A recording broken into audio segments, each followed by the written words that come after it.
हरिवंश राय बच्चन, जन्म सन 1907, मृत्यु सन 2003। हालावादी कवि हरिवंश राय बच्चन का जन्म उत्तर प्रदेश के इलाहाबाद में हुआ था। हरिवंश राय जीवन के राग विरागी, मस्ती और विषाद के कवि हैं। उनके प्रमुख काव्य संग्रहों में मधुशाला, मधुबाला, मधुकलश, निशा निमंत्रण, एकांत संगीत, आकुल अंतर, मिलन यामिनी और सतरंगिणी प्रमुख है। प्रस्तुत कविता सतरंगिणी नामक कविता संग्रह से ली गई है। इस कविता में कवि ने जो बीत गया उसके पीछे व्यर्थ में शोक न करने की बात को महत्व दिया है। जो बीत गई सो बात गई, जीवन में एक सितारा था, माना वह बेहद प्यारा था। वह डूब गया तो डूब गया, अंबर के आनंद को देखो, कितने इसके तारे टूटे, कितने इसके प्यारे छूटे। जो छूट गए फिर कहाँ मिले, पर बोलो टूटे तारों पर, कब अंबर शोक मनाता है। जो बीत गई सो बात गई, जो तुम पर बीतती है वह आई गई बात हो गई है। वह बात हमेशा के लिए समाप्त हो गई है। ऐसा मानकर उसे भूल जाना ही अच्छा है। माना कि तुम्हारे जीवन में कोई ऐसा था जो तारे की भांति चमक रहा था और तुम भी उसे बहुत चाहते थे।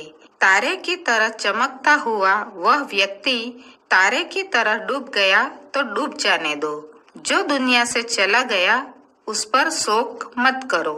जरा आकाश के चेहरे को तो देखो, अब तक उसके जाने कितने प्रिय तारे टूट चुके हैं। जो तारे टूट गए वे फिर आकाश से कभी नहीं मिल पाए। परंतु क्या आकाश कभी अपने उन टूटे हुए तारों पर शोक मनाता है? जिस तरह आकाश अपने उन बिछड़े हुए तारों को भूल जाता है, उसी तरह भी अपने प्रिय व्यक्ति के विछोह को भूल जाओ, क्योंकि जो बात बीत गई वह हमेशा के लिए समाप्त हो गई। 2. जीवन में वह था एक कुसुम, थे उस पर नित्य निछावर तुम। वह सूख गया तो सूख गया, मधुवन की छाती को देखो, सूखी कितनी इसकी कलियां, मुरझाई कितनी वल्लरियां, जो मुरझाई फिर कहाँ खिली। पर बोलो सूखे फूलों पर, कब मधुबन शोर मचाता है। जो बीत गई सो बात गई। माना कि तुम्हारे जीवन में कोई ऐसा था जो तुम्हें फूल की तरह प्रिय लगता था और तुम उस पर हमेशा न्योछावर होते थे। तुम उसकी प्रसन्नता में ही अपनी प्रसन्नता मानते थे। तुम्हारे जीवन का वह प्रिय फूल सूख गया तो सूख जाने दो। जरा मधुवन के सीने को तो देखो, अब तक मधुवन की जाने कितनी कलियां सूख चुकी है और जाने कितनी लताएं मुरझा चुकी है।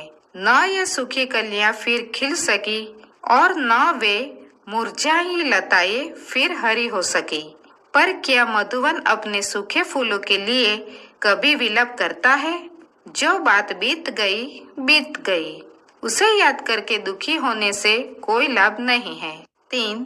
जीवन में मधु का प्याला था, तुमने तन मन दे डाला था। वह टूट गया तो टूट गया, मदिरालय का आंगन देखो, कितने प्याले हिल जाते हैं, गिर मिट्टी में मिल जाते हैं। जो गिरते हैं कब उठते हैं, पर बोलो टूटे प्यालों पर, कब मदिरालय पछताता है। जो बीत गई सो बात गई। माना तुम्हारे जीवन में मदिरा का एक ऐसा प्याला था जिस पर तुमने अपना तन मन न्योछावर कर दिया था, अर्थात वह तुम्हारे जीवन का एक अंग बन गया था। तुम्हारा वह मनपसंद प्याला टूट गया तो टूट जाने दो। जरा मदिरालय का प्रांगण तो देखो, वहाँ जाने कितने प्याले हिल जाते हैं और गिरकर टूटकर नष्ट हो जाते हैं। जो प्याले गिरकर टूट जाते हैं, क्या वे फिर उठकर वापस आते हैं?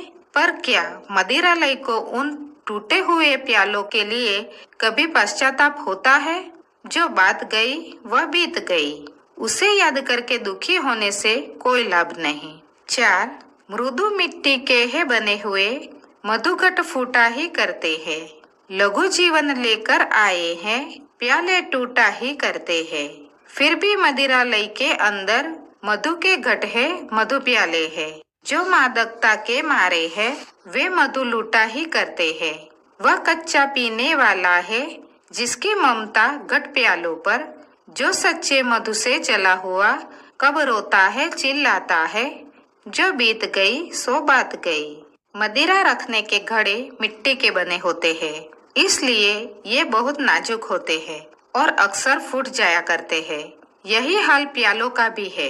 इनका भी जीवन बहुत छोटा होता है, ये भी अक्सर टूट जाया करते हैं।